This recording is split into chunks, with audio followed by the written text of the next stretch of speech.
Joining me now is CTV News U.S. political analyst Eric Ham. Eric, it's hard to think about where we start today with all these developments. Maybe let's start with Howard Lutnick, who we just heard from too, calling Mark Carney's speech political noise. Clearly sounds like it touched a nerve and threatening the possibility of what it's going to mean for the renegotiation of CUSMA. What do you make about that response from him today? Well, I think it's following on President Donald Trump's own comments where he name-checked Prime Minister Mark Carney during his speech in Davos. And of course, we're seeing now that the number of people inside the Trump administration are actually growing in terms of their discontent towards the Canada-China deal. And clearly, I think what we're seeing here is while Canada continues to build relationships and as well as leverage in their CUSMA negotiations, the United States appears to be becoming increasingly concerned about that and also the moves that are being made by Canada. And again, is that necessarily, I don't want to say a bad thing, because it's one thing, it's walking this balancing act, right? And trying to find the line of where Canada needs to do, and Mark Carney doing what he believes is best for Canada, while trying not to absolutely inflame the relationship with Donald Trump and the United States for now. But even again today, the Prime Minister here taking and responding directly to Donald Trump in his latest address, and saying that Canadians will be on their own and able to handle ourselves and not rely on the U.S. So what do we make of this as we slowly inch closer to some of this actual renegotiation? You know, Canada is actually, as we have seen over and over from the Prime Minister, is punching well above its weight.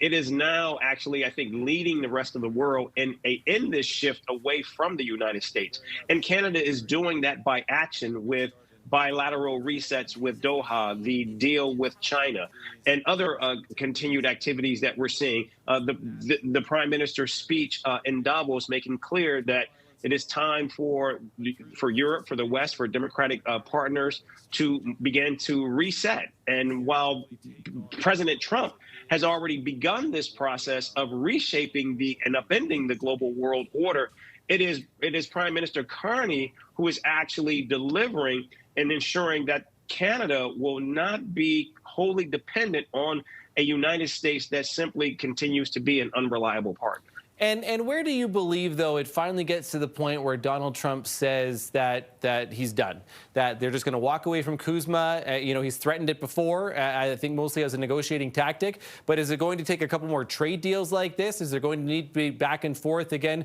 in front of the world's media? Where do you think that point gets to, or do we get to that point? Well, I think what we're seeing here is Canada is responding by the continued and ongoing threats by the United States to walk away from CUSMA, which is why not only are they building leverage, but they're also preparing for a time when, in fact, the president does, in fact, walk away from this free trade agreement. And if that, in fact, happens, I think what we're seeing here is Canada wants to ensure that they won't be left holding the bag. And it's not simply just talk for them, while we continue to see that, in fact, is what the case is for President Donald Trump. Okay, CTV News U.S. political analyst Eric Ham. Eric, always appreciate the conversation. Thank you, sir. You bet. Thank you.